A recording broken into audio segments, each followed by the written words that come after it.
As enablers of change, we often want to help farmers learn new skills and practices that can boost their productivity, profitability, and resilience. But how do we know what works best when it comes to teaching and learning? How do we design and deliver learning activities that are effective, engaging, and relevant for diverse contexts and audiences?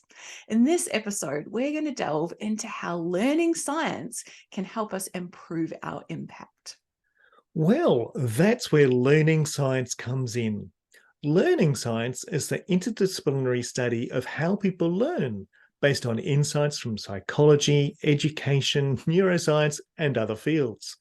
It helps us understand the cognitive, emotional, and social processes that underlie learning and how to apply them in different settings and situations. Let's look at some key findings from learning science that can inform and improve our extension approaches. We explored this to some degree in earlier episodes. 5 surefire ways to improve learning, and are learning styles helpful for extension? Spoiler alert, they aren't. In this episode, we'll give some more practical examples of how to use these findings in our work with farmers and other stakeholders. Firstly, spaced repetition. Review and repeat for better retention. One of the most robust findings from learning science is that spacing our retrieval practice leads to better memory and recall than cramming everything in one go.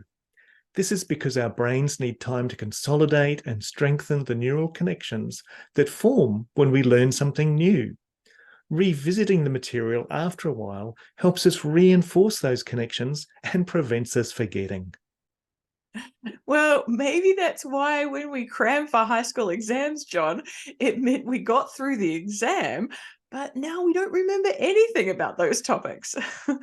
In our work as enablers of change, this means that we should not expect farmers to remember everything we share with them in one workshop or field visit. Instead, we should provide them with opportunities to review and repeat the key concepts and skills at regular intervals, such as through follow up sessions, reminders, and fun quizzes. Taking this learning journey approach, as opposed to a one hit approach, we can help them retain the information for longer and apply it more effectively in their farming practices. Ooh, I do love a good learning journey, Denise. But for example, if we've run a workshop on farm planning, we can send them a text message or a short email a few days later with a question or a tip related to farm planning. At the next group meeting or field day, we can also ask them to check in with each other on what they've learned. This works well when multiple people from a farming business attend our events, as they can be learning buddies. Learning buddies is a great idea, John. The second technique we can use is retrieval practice. Test ourselves to learn better. We covered this in an earlier episode as it is a critical finding from learning science.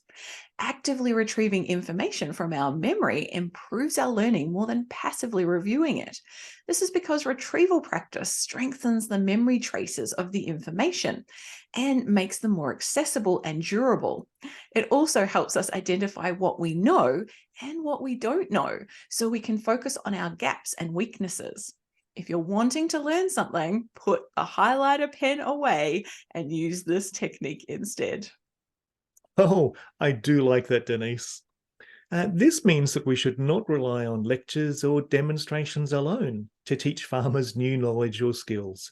Instead, we should encourage them to test themselves on what they've learned, such as through self-quizzing, peer assessment, or problem-solving exercises. This way, we can help them deepen their understanding and confidence.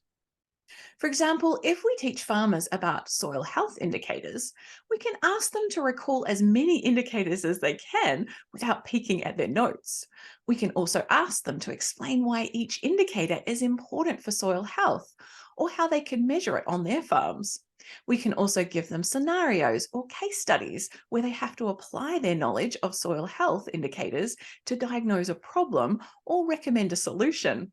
This is what is sometimes called problem based learning, or PBL for short. A third finding from learning science is interleaving. Mix up our topics for better transfer. We talked about this in an earlier episode as well.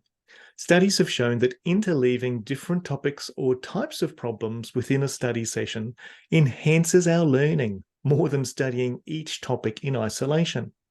This is because interleaving helps us compare and contrast different concepts and strategies and see how they relate to each other. It also helps us generalize and transfer our learning to new situations and contexts. In our situation, this means that we shouldn't teach farmers one topic or skill at a time in a linear sequence.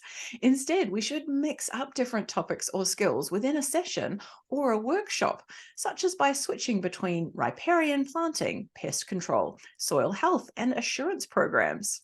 This way, we can help them see the connections and differences between these different but related topics and apply their learning more flexibly and creatively.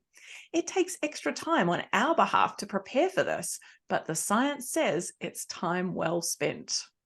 The fourth and final finding from learning science is feedback. Give timely and specific guidance for improvement. Again, we've covered this earlier, but it's worth repeating because feedback really helps us learn.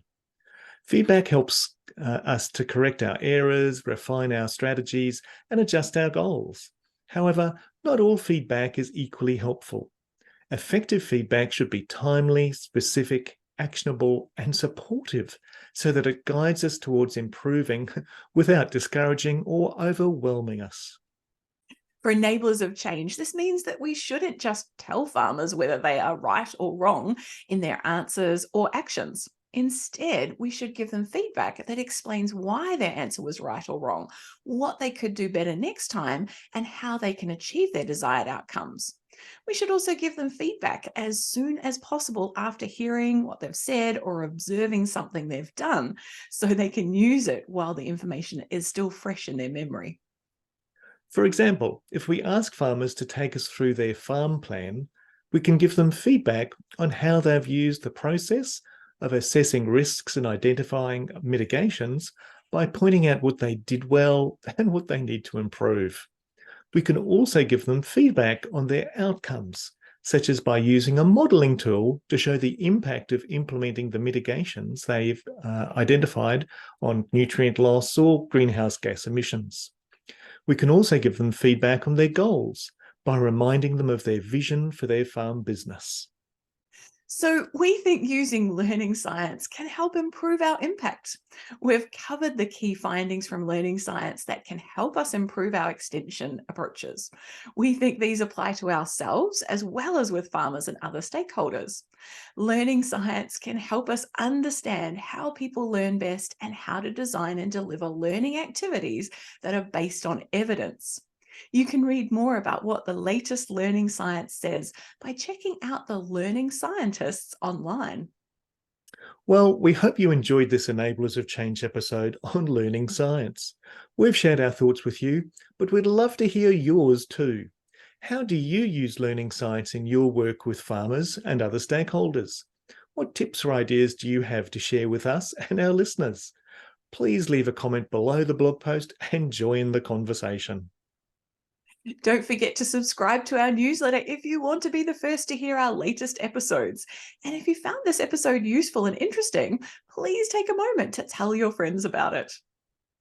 Until next time, take care and keep learning.